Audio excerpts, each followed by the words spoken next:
Բարև ձեզ սիրելի բարեկամներ, եթերում Նոյան Տապանն է, և այս անգամ մենք որոշեցինք մի փոքր հեռանալ մեր սովորական դարձած քաղաքական առօրյայից և խոսել գիտության մասին։ Իմ հյուրն է շումերագետ Արմեն Դավթյանը և մենք խոսենք հայկական մշակույթի մասին, արմատների մասին, առնչությունների մասին։ Եվ ես ուզում եմ սկսել առաջինը հետևյալ հարցից. երբ մենք երիտասարդ էինք խորհրդային միությունում դեռ, մեզ համար ակնհայտ էր, ասենք, ուսանողական շրջանում, որ հայկական մշակույթը, հայկական մշակույթի առանձնահատկությունը, հնությունը, կապը անցյալի հետ, կարծես թե մի փոքր փորձում էին լղոզել, փորձում էին ցույց չտալ, մեր պատմությունը կարծես թե մեզնից ուզում էին գողանալ, եւ դա այն ժամանակ մենք բացատրում էինք խորհրդային միության քաղաքականությամբ, որ չի ուզում, որ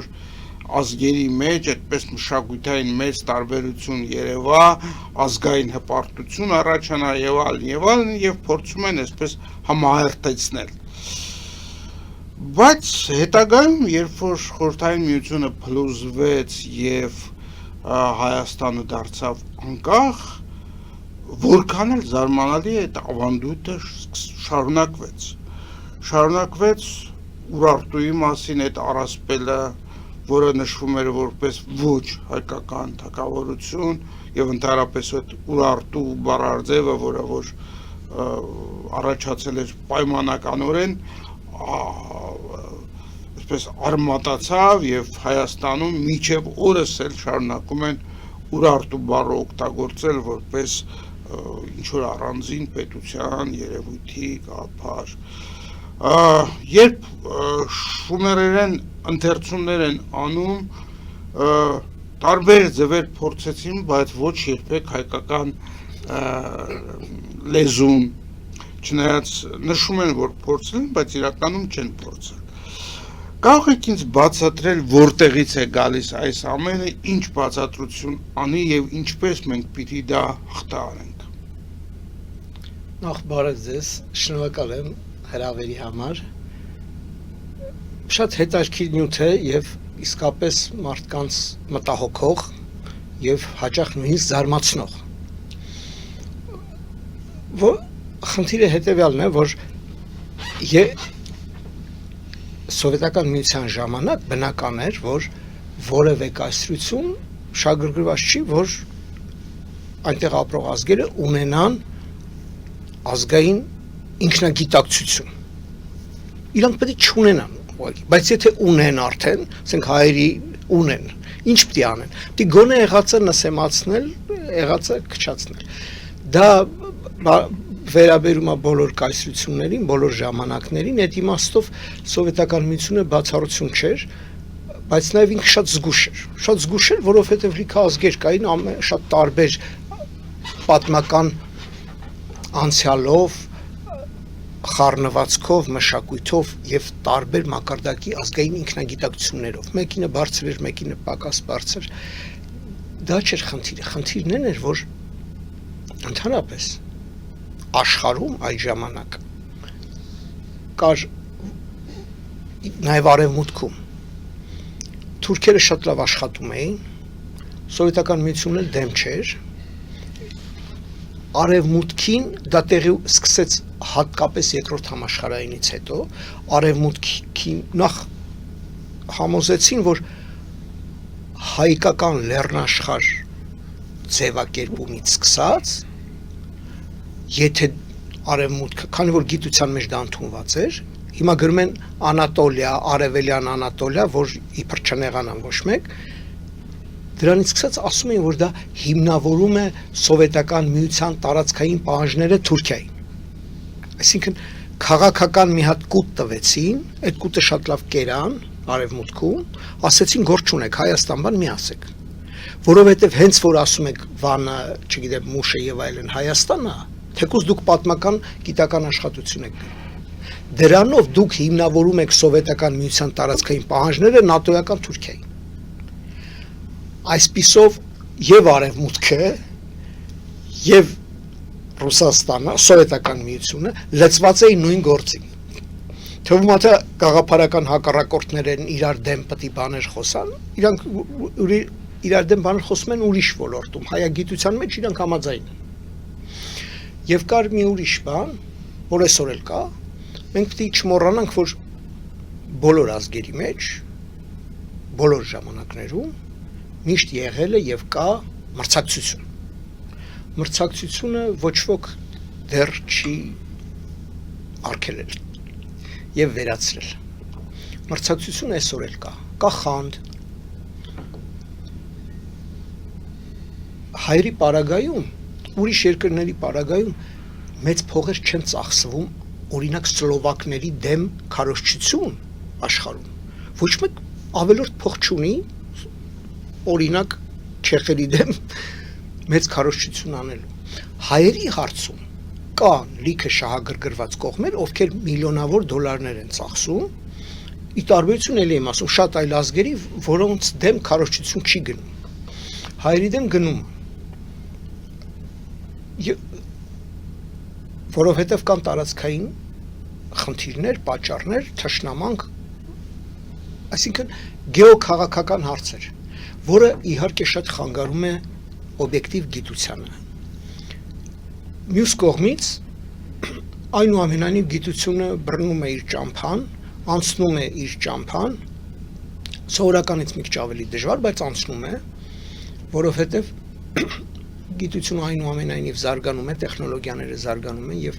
շատ բան ինչ որ երեք հնարավոր չէ ճշտել, այսօր ճշտվում է։ Ես միշտ այդ օրինակն եմ բերում, որ այսօր հնավայրից գտնված կոշիկի տարիքը հնարավոր է ճշտել։ Առաջ ասում էին կարող է այդպես է, կարող է այդպես չի։ Եվ որպես կանոն մեր դեմ էր աշխատում այդ կարող է։ Բայց երբ որ կան օբյեկտիվ չափորոշիչներ եւ մեխանիզմներ, տեխնոլոգիաներ տարիք ճշտելու, այսօր վիճակը բան ա եղել ավելի։ Ուրեմն կար հստակ մի տեսակետ, հստակ եմ ասում, որ իր ավելի ճիշտ հստակ ձևակերպված, բայց ոչ ճիշտ, որ սխալ էր, սկզբում դա քաղաքական չէր, դա պարզապես գիտնականների սխալն էր։ Մարդիկ ենթադրում էին, որ հնդեվրոպական լեզվի կրողները հիմնականում Եվրոպայում են բոլորը, գրեթե, հետո մեկ էլ Հայաստան, Իրան ու մինչև Հնդկաստան, այս գիծն է։ Մնացած հիմնականում հնդեվրոպական լեզուներ Եվրոպայում են եւ ենթադրվում էր, որ այդ լեզուների նախահայրենիքը պետք է լինի Եվրոպայում։ Հետո տեղադրում էին, ասենք, Ուկրաինա մոտավորապես կամ ծայրահեղ դեպքում Ռուսաստանի հարավ, այսինքն նախահայրենիքի տեղադրությունը հանգեցրեց նրան, որ ասեցին հայերը լինելով հնդեվրոպական ժողովուրդ եկել են, ուրիշ տեղից են եկել։ Հնդեվրոպացիներ որպես գաղթել են իրենց նախահայրենիքից եկել են Հայաստան։ Արդյունքում մեզ ասեցին, որ այս Հայաստանի տարածքում ինչ որ ստեղծված է, ձերը չի, դուք չեք ստեղծել։ Վիշապաքարերից սկսած ինչ որ կա, Ուրարտու, Հայասա, ինչ որ կա Հայաստանի տարածքում պղնձի ժամանակներից, քարիդարից, ինչ որ ստեղծված է, դուք հայերը դրա հետ կապ չունեք, դուք շատ ուշ եկել եք, նստել եք Ուրարտուի տեղը։ Այսինքն հայ ժողովուրդը զրկվեց ժառանգորդ, ոչ թե ժառանգորդը, երբեմն մեծ այսպես ռուսերեն ասեմ, որտեղ իրանք տենց էին ասում, ադալժենի էին անում, ասում էին դուք ժառանգորդն եք, դուք ժառանգել եք Ուրարտուի մշակույթից ինչ-որ բաներ, բայց մեզ գիտակցաբար, հետո արդեն գիտակ, զրկեցին դրա հեղինակը այդ մշակույթի հայկական լեռնաշխարհում ստեղծված հին, ունիկալ, բացառիկ, հարուստ մշակույթի հեղինակը լինելու կամ առնվազն համահեղինակը լինելու իրավունքից, ասեցին դուք հեղինակը չեք, մաքսիմում դուք կարա կլնեք այն զավթիչը, որը եկել զավթել է եւ ժառանգել է ինչ-որ բաներ իրան հասել են։ Այսինքն նախնականոր սխալը, որ իսկապես գիտնականների սխալն էր, ենթադրություն էր, որ դե մի տեղից պետք է եկած են, այս հնդեվրոպական լեզվի ընդհանրությունը, երբ որ հայտնաբերվեց, մտածեցին, դե այս ընդհանուր մի ազգ է եղել, մի լեզվով խոսող, ինչ որ տեղից պետք է դուրս գա։ այդ սխալը հետո մինչև այսօր փայլուն կերպով ու այսօր արդեն ծիծաղելի է, բայց մեկը օգտագործում են բոլոր հակահայ քարոզչությամբ զբաղվողները, ասում են ձեր աճարանը համոզված է, որ ստեղ հայ չկա Urartu-ի ժամանակ։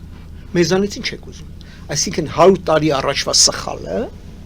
այսօր օգտագործվում է արդեն ոչ թե որպես սխալ, այլ որպես քաղաքական քարոզչություն, իդեպ մի սխալ գիտության մեջ սխալ, որ վաղուց հերքված է։ Այդ հերքումների մասին է ուզում ասնել, չէ՞ որ դրանք վաղուց հերքվել են, վաղուց կան ապացույցներ, բոլորին հայտնի են եւ այլն։ Եվ ինչպես է այդ հին կեղծիքը կամ սխալը, ինչպես դուք եք ասում, շարունակում այսպես համատեղ ապրել այդ հերքումների հետ։ Ասեմ, ուրեմն նախ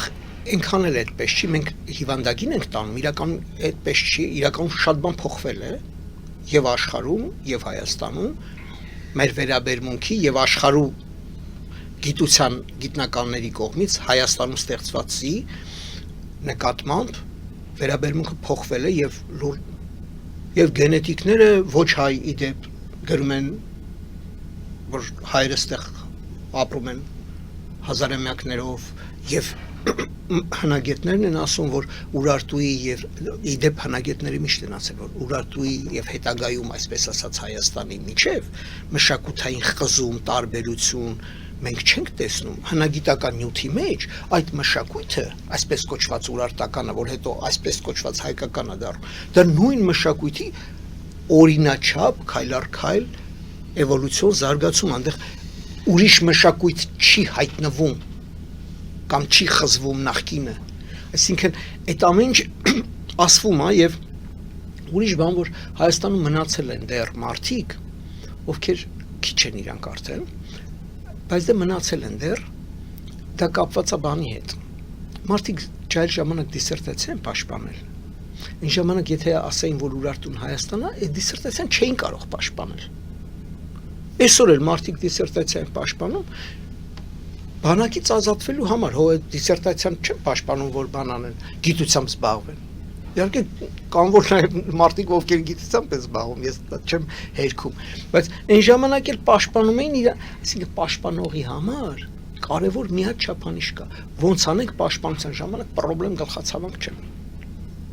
Այդ ղեկավարներն էին ասում, այսքանը հանի գլխացավանք չլինի գործում ես, որպիսի հնարավոր լինի պաշտպանել դիսերտացիա, այդքան բան։ Հիմի իրանք իրանց գրածը չեն կարա հերքել։ Չէ՞ կարելի ասել սխալվել ենք։ Բոլորը չի որ ունեն այդ մեծությունը, տեսեք, Գևորգ Ջահուկյանը, ակադեմիկոս, իմ դասախոս, ամբողջ կյանքում համոզված էր, ու ահագին ժամանակ համոզված էր, որ ուրարտերենը առանձին լեզու է, հայերենը առանձին լեզու է։ Հետո ինքը ցույց տվեց, որ ուրարտերեն հայերեն այնքան ընդհանրություններ գտավ հենց ինքը, չնայած մինչև իրան էլ էին գտել, որ ստիպված չգիտեր ինչ աներ, ասեց ուրարտացիները հայերենից վերցրել են, բնիկ հայերեն բառեր էր լիքը գտել ներսում, ասեց ուրարտացիները հայերից վերցրել են, հետո ասեց դա այսքանն էլ հայերն են ուրարտացիներից վերցրել, մի խոսքով, բայց կյանքի վերջում, ասում եք, սովետական միությունից հետ, մարդը գրեց, որ առաջաբանը, ստանդարտ առաջաբանը, ուրարտական արձանագրությունների պաշտոնական, մաքուր կարդացվում է հայերեն եւ կարդաց հայերեն։ Այս այդ նույն Ջահուկյանը լինելով մեծ լեզվաբան, ինքը վերանայեց իր նախկին տեսակետը, բայց բոլորը չի որ Ջահուկյանի մեծությունը ունեն եւ կարող են վերանայել, ասել որ ես նախկինում սխալվում էի, հիմա վերանայել եմ նոր փաստերի լույսի ներքո, ես վերանայում եմ իմ նախկին տեսակետը։ Բոլորը չի որ պատրաստ են դրան։ Հասկանալի է։ Եկեք կարճատև գովազդային դադարի դուրս գանք, սիրելի հեռուստատողներ մնացեք մեզ հետ, մեզ հետաքրքիր զրույց է սպասվում։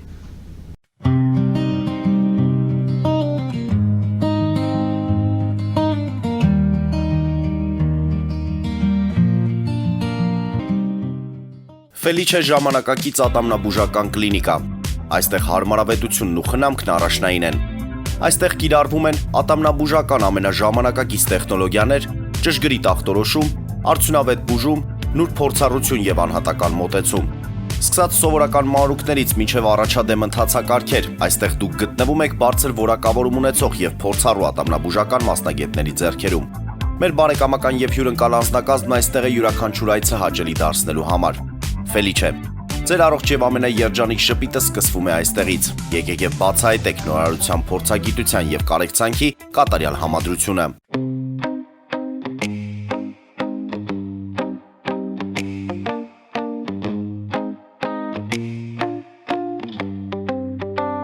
Երևանի եւ Զովունիի սահմանին գտնվող ալպիական թաղամասում սկսվել է 2, 3 եւ 4 սենյականոց բնակարանների նախնական ամրագրում։ Առաջարկում ենք նաեւ թաունհաուսներ արդեն պատրաստ եւ կառուցվող։ Բնակարանների արժեքները սկսվում են 50,000 ԱՄՆ դոլարից մինչև 140,000 ԱՄՆ դոլար, իսկ թաունհաուսներինը 160,000 ԱՄՆ դոլարից 170,000 ԱՄՆ դոլար։ Մանրամասների համար այցելեք մեր պաշտոնական կայք alpiakan.am կամ զանգահարեք +374 44 201 066։ Ամրագրում կարող եք կատարել մինչև ապրիլի 30-ը։ Ալպիական թաղամաս, ձեր նոր տունը հայրենիքում։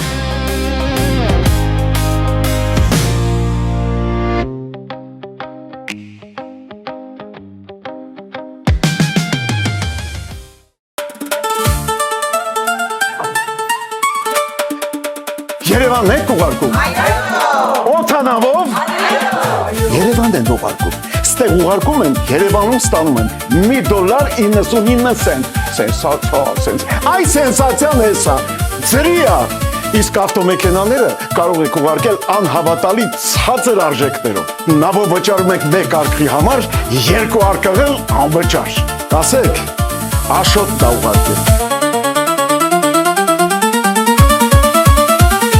Jackpot հագուստի խանութը երկրորդ մասնաճյուղն է բացել Գլենդելի սրտում, որտեղ կարող եք ձեռք բերել եվրոպական եւ ամերիկյան ընտիր հագուստեղեն, կոշկեղեն, աքսեսուարներ, պայուսակներ ամենահարմար արժեքներով։ Նաեւ կարող եք ցանկացած ապրանք պատվիրել եւ ձեռք բերել կարճ ժամանակում։ Jackpot-ի Գլենդելի հասցեն է 1135 North Pacific Avenue, հեռախոս 818 813 2252։ Jackpot հագուստի լավագույն կենտրոնը Գլենդելում։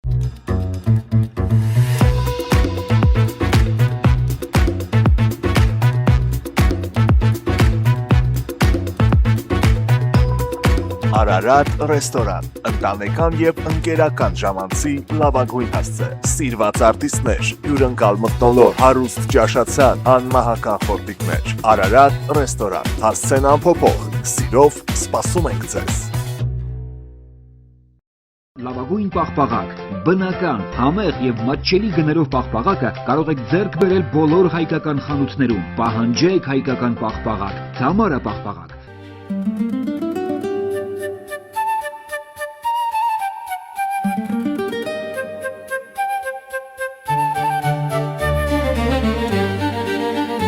Նոյան տապան տպարան, Նոյան տապան հրատարակչություն, շարվածքից մինչև տպագրում, զանգահարեք, գրեք, այցելեք, միասին պատրաստենք ձեր գիրքը, ամսագիրը կամ թերթը, որտեղ նշվելու է, տպագրված է Նոյան տապանում։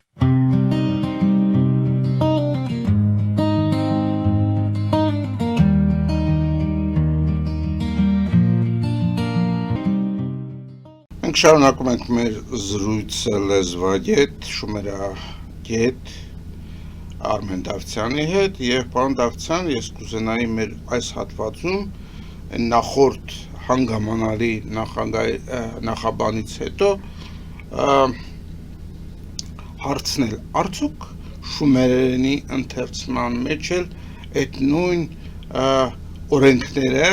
որոնք որ կապված էին հայերենի վրա տաբու դնելու հետ, չեն կիրառվել նաև շումերական մշակույթի մեկնաբանության վերցանման ժամանակ։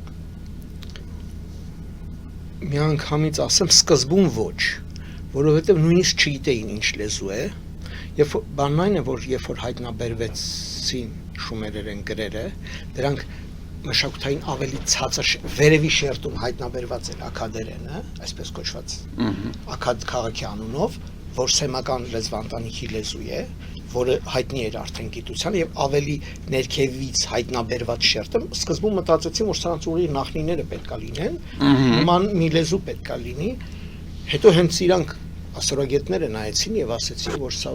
բոլորովին այլ լեզու է, եւ մենք չենք հասկանում սա ինչ է։ Այդ ժամանակ սկսվեցին որոնումներ, բնականաբար եթե սեմական չի, պետք է լինի կամ հնդեվրոպական, կամ կովկասյան, որևէ այլ լեզվաընտանիքներում փորձեցին փնտրել գտնել, բայց երկու պատճառ կար, նախ եղած նյութը քիչ էր, վերջնական եզրակացություն անելու համար, երկրորդ մասնագետներից, այդ փնտրողներից որևէ մեկը առանձնապես հայերեն չգիտեր, որ հայերենի հետ համեմատել, չնայած ասում են աշխատություններ եմ ես կարդացել, որտեղ ասում են, որ համեմատվել են տարածաշրջանի հնդեվրոպական լեզուները եւ այլն, այդ թվում հայերենն է նշվում, բայց նման բան չի եղել, որովհետեւ եթե լիներ, արդյունքները կերևար կամ լավ չեն նայել։ Փաստն այն է, որ դեռևս 19-րդ դարի վերջում առաջին հայը, ով որ նայել է շումերական նյութը, Հովհաննես Սագեզյան, նա միանգամից շատ մեծ քանակությամբ շումերեն հայերեն բառեր ճանաչեց, չնայած որ շումերերենը վերծանված էր եվրոպացի գիտնականների կողմից, ուրեմն լատինատառ էր,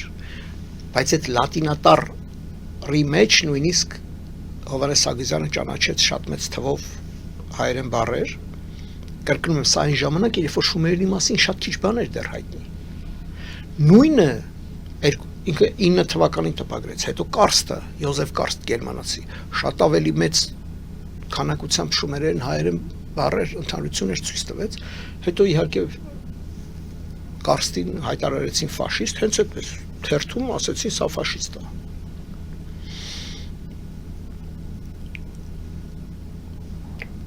Բանն այն է, որ այդ ժամանակվա բանավեճերը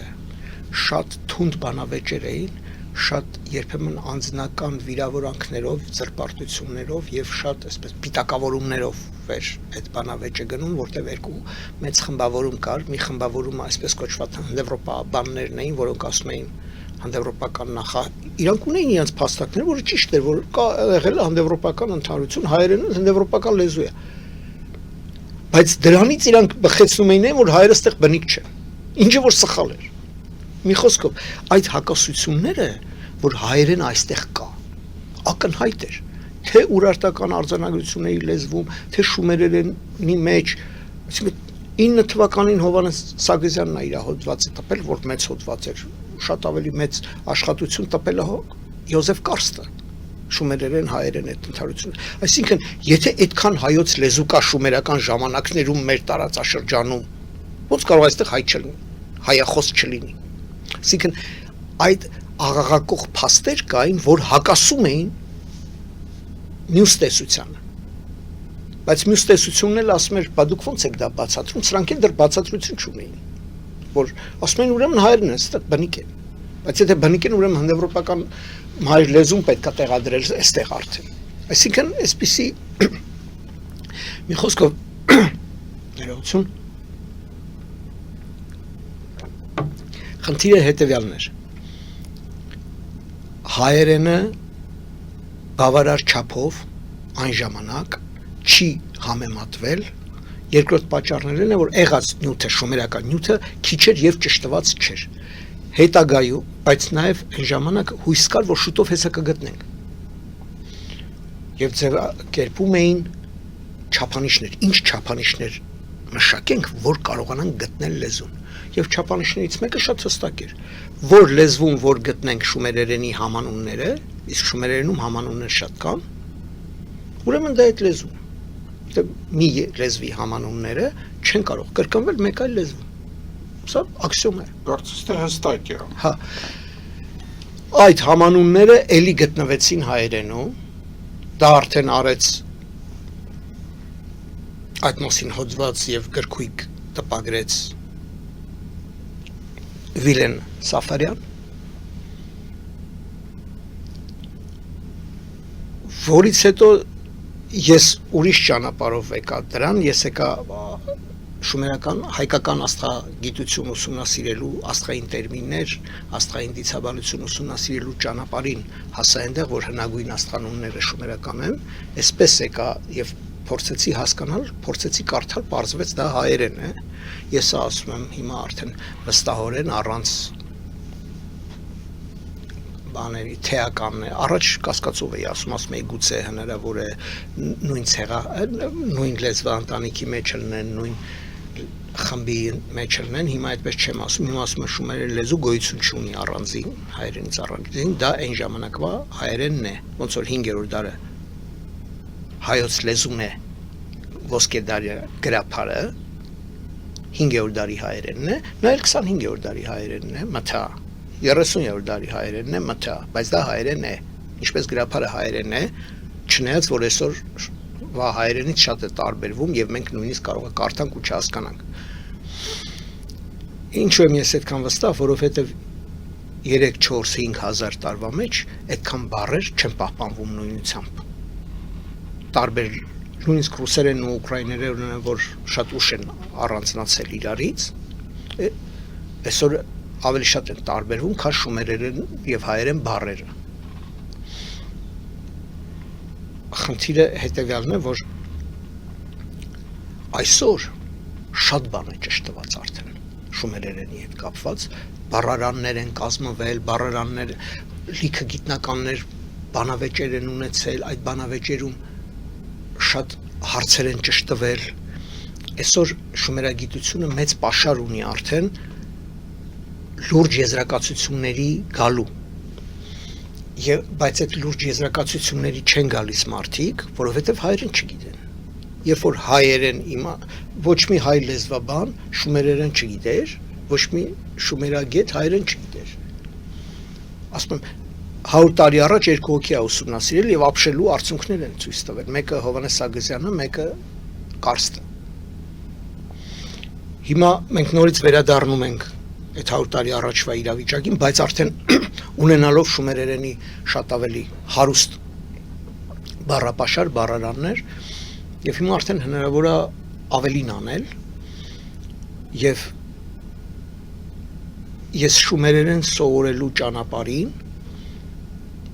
14 թվականին բառարան հրատարակեցի 2000 բառից ավել շումերերեն հայերեն բառերի,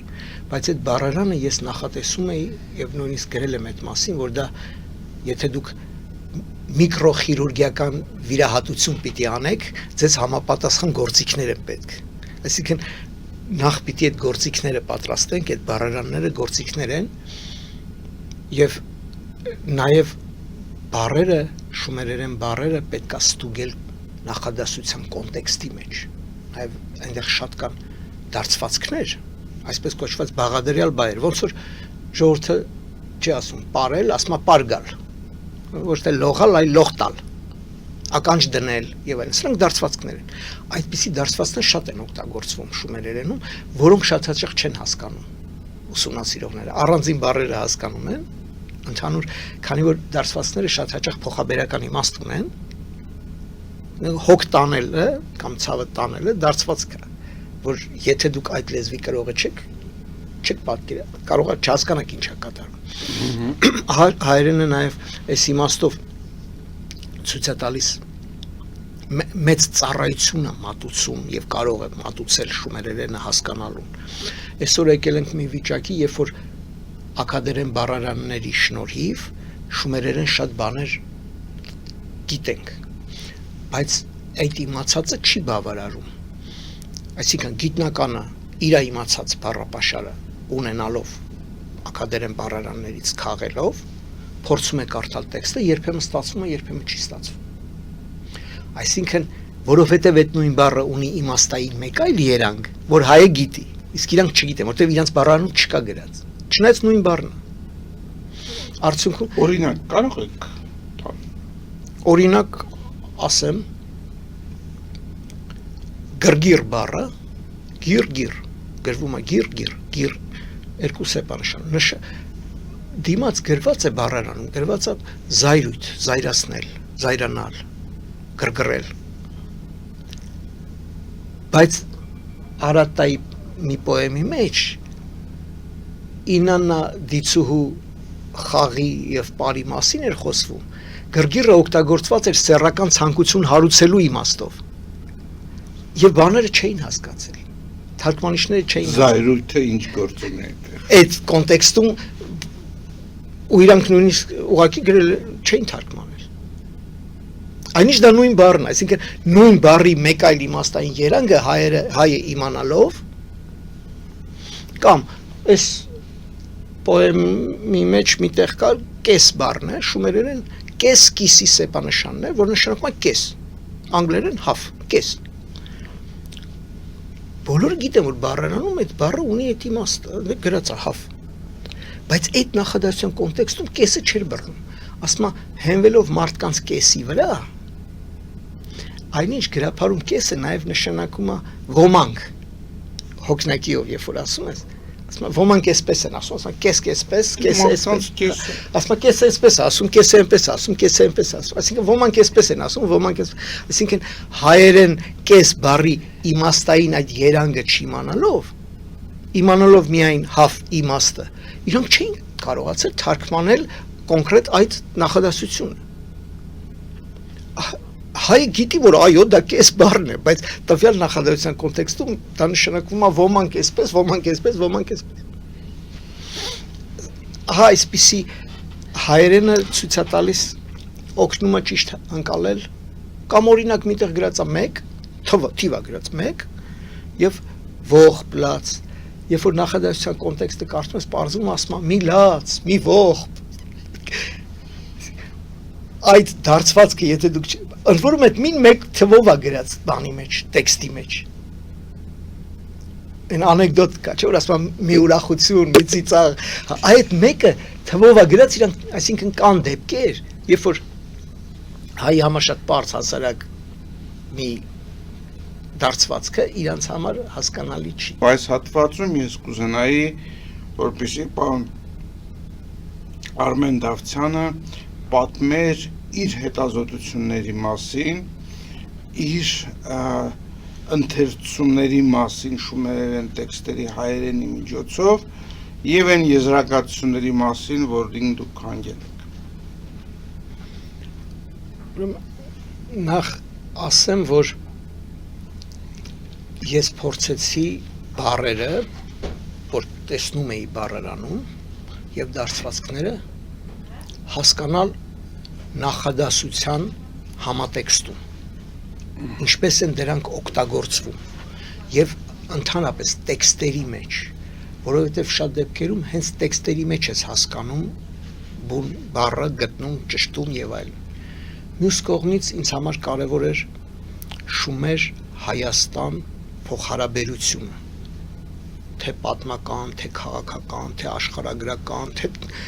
տնտեսական, մշակութային, այսինքն այդ կապերը փորձում էի հասկանալ, որովհետև եթե դուք շումերերենի մեջ այդքան հայերեն եք տեսնում, դուք պիտի փորձեք հասկանալ, այս ինչ կապ է սա, հարևանություն է, բարեկամություն է, ցեղակցություն է, նույնություն է, ինչ է։ Եվ դա բերեց նրան, որ ես որոշեցի Արատայի նվիրված վիպերքը, սա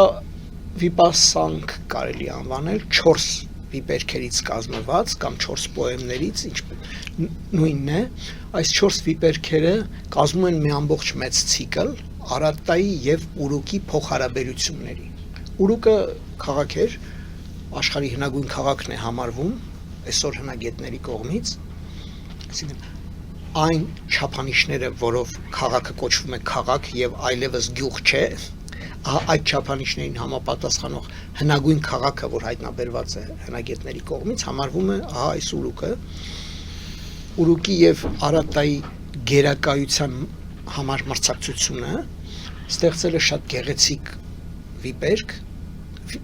4 պոեմներից բաղկացած, որ փաստորեն կարելի ասել հանրագիտարանն է այդ ժամանակաշրջանի թե կենցաղի, թե դիցաբանության, թե կրոնական պատկերացումների, ինչպես որևէ էպոս հանրագիտարան է ինչ-որ իմաստով տվյալ ժողովրդի պատմության եւ այլն։ Ահա այս տեսանկյունից ես որոշեցի ամբողջը անեմ։ Արդեն 3 վիպերքերը թարգմանված են։ Առաջինը, որ կոչվում է «Են մեր կարը» եւ «Էնսուխ Գիրաննան»։ «Էնսուխ Գիրաննան» տիտղոս է, որով բնորոշվում է Արատտայի տիրակալը, իսկ «Են մեր կարը» Ուրուկի տիրակալն է։ Երկրորդը կոչվում է «Են մեր կարը» եւ Արատտայի տիրակալը։ Այս դեպքում անունը տրված չի, ուղղակի գրված է N։ N շումերերեն նույն E բառն է, որ նշանակում է տեր։ Երրորդը կոչվում է Լուգալբանդան լեռան քարայրու եւ չորրորդ, որ այդ երեքը արդեն ես թարգմանել եմ, ծանոթագրել եմ մանրամասնորեն, հրատարակել եմ, չորրորդի վրա հիմա աշխատում եմ, հույս ունեմ մինչեւ տարվա վերջ կամ ծայրահեղ դեպքում մյուս տարվա սկիզբ չորրորդն էլ կտպեմ եւ մենք կամբողջացնենք ահա այս Արատտայի ցիկլը։ Սա կարևոր է թե պատմական, թե լեզվական առումով։ Պատմական առումով կարևոր է, որովհետև այստեղ հիշատակվում են, ասեմ, որ Արատտան ըստ պատմաբանների գոյություն է ունեցել մեր թվարկությունից առաջ 29-րդ դար, 29-ից մինչև 27-26-րդ դար։ Այսինքն, ահա այդպիսի հնության հետ մենք գործ ունենք, չնայած տեքստը, այդ վիպերքի տեքստը գրի առնված, որ մեզ է հասել, ավելի ուշ է 20-ից 18-րդ դար մեթա գրի առնված եւ արտագրվածներն են։ Այստեղ աշխարհագրական տերմիններ կան, որոնք հստակ տեղորոշում են, թե Արատտան որտեղ է, թե Միջագետքից Արատտան այսպես հստակ գրված է, որ դա լեռնային երկիր է, որը գտնվում է Եփրատ եւ Տիգրիս գետերի հոսանքի վերևում։ Եթե դուք Միջագետքից, որի սրբազան գետերն են Տիգրիսն ու Եփրատը, Տիգրիսով ու Եփրատով գետերով բարձրանաք վերև,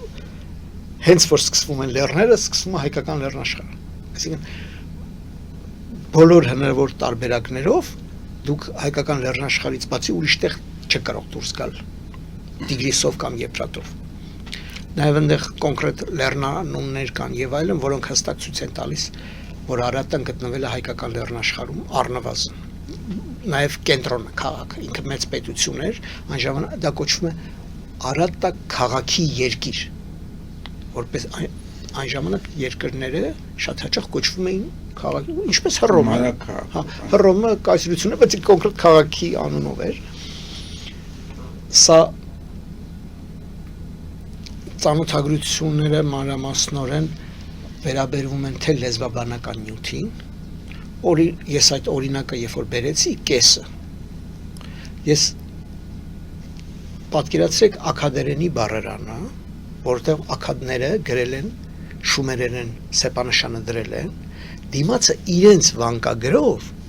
գրել են տրանսկրիպցիան, ինչպես է բառը հնչում, ինչպես այսօր անգլերենի բառերաններում դրվում է իմաստը, բայց դրվում է նաև տրանսկրիպցիան, ինչպես է բառը հնչել։ Ահա այս շումերերեն բառի տրանսկրիպցիան մեզ հասել է շատ հաճախ, իհարկե ոչ բոլոր դեպքերում, բայց շատ հաճախ հասել է, ինչ որ հասել է աքադական տրանսկրիպցիաների միջոցով։ Աքադական տրանսկրիպցիան այս բառի դեպքում հստակ գրված է կեշ, կիսի։ Այսինքն այդ սեպանշանը ունի կես, կիսի ընթերցում։ Մենք տրանսկրիպցիան գիտենք։ Իմաստն էլ գիտենք հավ, կես։ Այսինքն մի կողմից մենք ունենում ենք տառադարձումը, մյուս կողմից ունենում ենք իմաստը։ Բայց շատ հաճախ լատինատառը չի արտահայտում հայերենի ողջ հնչյունական գունապնակը, ինչպես մենք գիտենք ղ, չ, ծ, ջ եւ այլն։ Այս դեպքում իմ եւ ոչ միայն իմ, նաեւ իմ նախորդների, որոնցից ես օգտվել եմ բնականաբար, արածի արժեքն այն է, որ մենք արդեն ունենք օրենքներ, հստակ օրինաչափություն, թե որ լատինական տառով ինչ հայերեն հնչյուն են հնչեցրել։ Այսինքն Z-ով հնչեցրել են ոչ միայն Z, այլև Z, C, C։ Օրինակ, կամ D-ով հնչեցրել են ոչ միայն D, այլև J։ Եվ այստեղ այդ օրինաչափությունները գտնելու շատ օգնում է այսօր մենք ինչ ենք տեսնում ինտերնետում։ Հայերը ռուսատար, լատինատար, հայերեն են գրում։ Եվ մենք կարդում ենք, չէ՞։ Ու մենք արդեն գիտենք, որ ղ-ի տեղը կարող է G գրեն, ինչպես ռուսները։ Այդտեղ իմիջելուց շատ ղ-եր G-ով է գրած ակադական տրանսկրիպցիաներ։ Օրինակ դեղ բառը գրած է դեգ։ Բայց որ նշանակում է դեղ քսուկ է, այսինքն հայերեն դեղ բառը ինչ իմաստներ որ ունի, նույնը շումերերեն այդ բառը ունի, բայց տրանսկրիպցիան գրած է G-ով, դեգ, որ հայերեն դեղ բառն է։ Ոնց որ ռուսերեն գրես։ Ահա այս կանոնները ճշտելով մենք սկսում ենք ավելի ու ավելի շատ հայերեն բառեր ճանաչել, օրինակ նախկինում այդ նույն իմաստները եվրոպացի գիտնականը գիտի, ասում է դիգ, դեգ ընթերցումը, նշանակում է քսուկ, դեղ եւ այլն։ Բայց ինքը չգիտի որ դա հայերեն դեղ բառն է, հասկանում եք։ Այդ ամիջը գրած է բառարաններում, իրանք են գրել, բայց իրանք չգիտեն որ դա հայերեն բառ է, որտեվ սա է տարբերությունը։ Այս տեքստերի հետ կապված կարևորը, այսինքն շումերերենը այլևս հայոց լեզվի ուսումնասիրության մի կարևոր բաղադրիչ է, մեր լեզվի պատմության կարևոր բաղադրիչ է։ Հայագիտության մաս է այլևս շումերերենը եւ այդպես պետք է դիտարկել, որովհետեւ առանց շումերերենի դուք չեք կարող իմանալ հայերեն բառը ինչպես է հնչել մթա 20-րդ, 25-րդ դարում։ Իսկ շումերերենի միջոցով կիմանաք, որտեղ դրանք գրված են։ Օրինակ կես բառը նույն ձևի գրած է։ Ես կուզենայի անդրադառնալ ձեր այս հատորներին, ես կխնդրեմ մեր ռեժիսորին ցույց տա այս գրքերը, որոնցից մեկը կարծես դուք այս մարտին եք հրատարակել։ Այո, դեռ խանութ այս վերջինը, այն մեր կարի եւ Սուխ Գիրաննան, իրականում առաջինն է շարքի մեջ, ուղղակի ուշ ես թարգմանեցի, դեռ գրախանութ չի հասել, շուտով կտանեմ կլինի գրախանութներում, սա առաջինն է եւ ցույց է տալիս թե ինչպես ծագեց այդ մրցակցությունը Արատայի եւ Օրուկի միջև, սա նաեւ գեղարվեստական առումով շատ հետաքրքիր վիպերքեր են, որտեղ սա մարդկությանը հայտնի ամենահին վիպերքերն են։ Ասենք, եթե մինչև հիմա մենք գիտեինք Իլիականը, Ոդիսականը, որ ասենք օրինակի համար մթա 8-րդ դար, այսպես են մոտավորապես ժամանակագրում, սա 29-րդ դար Արատան, որը մեզ է հասել 20-րդից 18-րդ դարի արտագրություններով։ Ահա այսպիսի հնության պոեզիայի հետ մենք գործ ունենք, որպես գեղարվեստական արժեք սրանք մեծ արժեք են, այստեղ առածներ կան, աղոթքներ, ողբ, այսինքն պոեզիայի բոլոր ժանրերը եւ նույնիսկ ես առաջաբանում գայթակղությանը չդիմացա գրեցի ականջդ կանչի Հարի Փոթեր, որովհետեւ այստեղ կա կախարդների մրցություն։ Երկու կախարդներ մրցում են թե ով ավելի ուժեղ, ավելի մեծ հմտություններ ունի կախարդությունները անելու եւ հաղթում է Օրուկի կողմից ներկայացած կախարդը։ Ընդհանրապես շատ հետաքրքիր է որ այս մրցակցության մեջ բացառիկ հարգանք կա երկու կողմերը իրար նկատմամբ, խոսում են բացառիկ հարգանքով, չնայած որ ներվերի պատերազմ է, դիվանագիտական պատերազմ է, իսկ վերջում արդեն իրական պատերազմ է, բայց շատ հարգանքով են խոսում միմյանց նկատմամբ եւ նույնիսկ բան են անում, ավելի շատ փոխարինում են մենամարտերով, ուրեմն այս պոեմները ցույց են տալիս, որ Միջագետքը Հայաստանին մատակարարել է հացահատիկ, Հայաստանը Միջագետքին մատակարարել է մետաղներ, շինարարական քարեր, թանկարժեք կիսաթանկարժեք քարեր, տաճարները կառուցող վարպետները, պատկերացրեք, որ Օրուկի տիրակալը աշխարհի ամենահարուստ այդ ժամանակվա եւ ամենամեծ տիրակալը Ամենայն դեպս ինքը այդպես է համոզված եւ հնագիտական նյութն դա է ցույց տալիս։ Արատտայի տիրոջը ասում է ոնց որ այդտեղ է կառուցել տեն սիրուն տաճար։ Այդ դրանից պետք է գաք իմ մոտ կառուցեք։ Այսինքն ինքը չունի ոչ մասնագետ, ոչ մատերիալ դա սարքելու։ Ինչ դեր բնական է մյուս կողմից էլ պատկերացնում եք հայկական լեռնաշխարհը, երբ որ ավարտվում է, լեռները բարձում են, սկսվում է հարթավայր ու անապատ։ Պատկերացրեք այսօրվա Իրաքը, Բաղդադ եւ հարավ։ Այդտեղ։ Այնտեղ քար չկա, իսկապես քար չկա։ Ասենք որ կռիվանելուց ուզենաս մի հատ քար վերցնես մեկի գլխի տաս, կարող է չգտնես այդ պահին։ Ավազ։ Բարձա որ քար մշակելու, քար տաշելու մշակույթը պիտի ծագի այնտեղ, որտեղ քար կա։ Եվ այստեղ մի կարևոր հանգամանք կար, որ Ուրուկի տիրակալը անընդհատ շեշտում է, որ ինքը Արատայում է ծնվել մեծացել, որ ինքը Արատայի արդար կաթն է կերել, անընդհատ է շեշտում, այսինքն ինքը ներկայացնում է Արատայի դինաստիան, ինքը այդ տոհմից է, ինքը արատացի է, այս սա է, որի մասին երբեք ես ոչ միտեղ չեմ հանդիպել, բայց բաց տեքստով, քանի անգամ կրկներքի պես, ինչպես երգում կրկնում են, պես կրկներքի պես ինքը շեշտում է, որ ինքը արատացի է, այն մեր կարը, որը կոչվում է նաև սուրբ, կոչվում է արևի որդի են իրան ասում միշտ, եւ այս արևորդի են մեր կարը, անընդհատ ասում ես Արատայում եմ ծնվել, մեծացել, Արատայի արդար կաթն եմ կերել։ Սա ինչի մասին է խոսում, որ կառավարող դինաստիան նույնիսկ նույնն է Արատայում եւ Ուրուկում, եւ ինքը նաև դրանով վա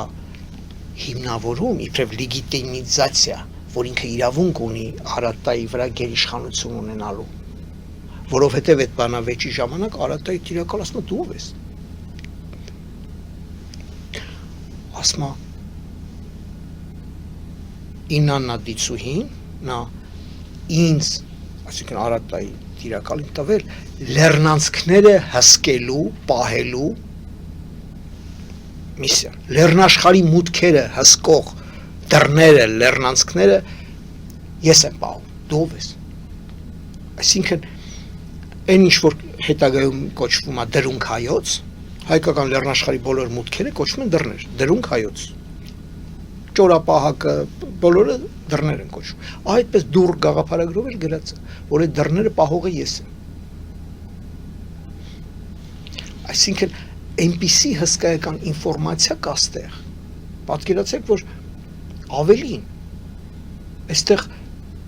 ես առաջ կասկածում եմ, բայց հիմա չեմ կասկածում, Ուրուկում եւ Արատայում նույն լեզուն է, եւ քանի որ մեր հաղորդումը շատ արագ մոտեցավ իր ավարտին, ես կուզենայի այս վերջին 2-3 րոպեների ընթացքում դուք ներկայացնեք, թե ինչ եք անելու հետո, այսինքն 3 գիրքը թարգմանած է, հիմա դուք 4-րդն եք թարգմանելու, հայերեն, շուներեն բառարան, ինքը կա արդեն, թե նորից պիտի լինի, որովհետև չէ, որ ամեն հետազոտության ժամանակ նոր բառեր են ավելանում եւ այլն։ Իհարկե այս գրքերը թարգմանելու ժամանակ, վերծանելու ժամանակ շատ բաներ են ճշտվում եւ ծանոթագրությունների մեջ ես ամբողջական աղյուսակներ եմ դնում ամեն մի բոլոր չէ, բայց կարևոր սեպանշանների համար ամբողջական աղյուսակներ եմ դնում հայերենները ցույց տալու։ Այդ աղյուսակները փաստորեն ծառայում են հումք ապագա բառարանի, երբ որ ես 4-րդ հատորը, 4-րդ վիպերքը ավարտեմ այս տարվա վերջին, հուսանք դրանից հետո արդեն ամբողջությամբ անցնելու եմ շումերերեն հայերեն ընդհանրությունների նոր բառարանի, որը արդեն չի լինելու թղթի վրա, այն մեկը թղթի վրա էր մի 500 էջ, հիմա այլևս իմաստ չունի թղթի վրա, դա լինելու է էլեկտրոնային բառարան, որը պարբերաբար ճշտվելու է, հարստացվելու է, այնքան, քանի դեռ ես ողջ եմ։ Եվ վերջին հարցը, ինչպես է շումերագիտությունը համաշխարհային վերաբերվում ձեր ուսումնասիրություններին։ Շումերագիտությունը ցավոք սրտի քիչ մարդիկ են այսօր, քանակով քիչ։ Եվ ամեն մի եղած գիտնականներն էլ ամեն մեկը իր ավելի մի քիչ նեղ ոլորտով աշխատում, հիմնականում տեղյակ չեն եւ հիմա նոր այս տարվանից սկսած լայն հուսամ լայն ճակատով սկսելու ենք տպագրել անգլերեն հոդվածներ, աշխատություններ, գիտաժողովներում ելույթներ եւ այլն։ Այսինքն մինչեւ հիմա մենք եղել ենք շատ пассив դրսում։ Ինչի, որովհետեւ պիտի լավ պատրաստվել։ Երկրորդ կարծում էինք եւ հույս ունենք, որ այստեղ հայ լեզվաբանները նախ պիտի ինչ-որ խոսք ասեն, ոմանք արդեն ասել են։ Մի խոսքով այս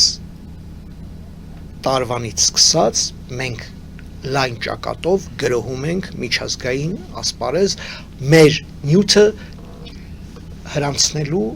տեղեկացնելու նպատակով։ Շնորհակալություն, պարոն Դավթյան, ձեզ պետք է ոչ միայն մաղթել հաջողություն այդ պայքարի մեջ, այլև ըստ ամենայնի օգնել, ով ինչով կարող է, եւ ես կոչ եմ անում մեր հեռուստադիտողներին, եթե կարող եք նպաստել այս գաղափարների տարածմանը, կապվեք մեզ հետ, փորձենք ինչ որ ձևով համադրել այդ ձեր ցանկությունը, ես կարծում եմ, որ դա շատ կարևոր է հայկական մշակույթի, հայկական ինքնության բացահայտման համար, եւ ես կարծում եմ, որ հայկական ինքնությունից ու մշակույթից կարևոր բան չկա, որը որ մեզ պահում է մեր արմատների հետ կապը, եւ մենք պիտի դրանից կառչելով գնանք դեպի ապագա։ Շնորհակալություն, շումերագետ Արմեր Դավթյանն էր մեր հյուրը, մաղթում եմ ձեզ ամենայն բարիք եւ մինչեւ նոր հանդիպում։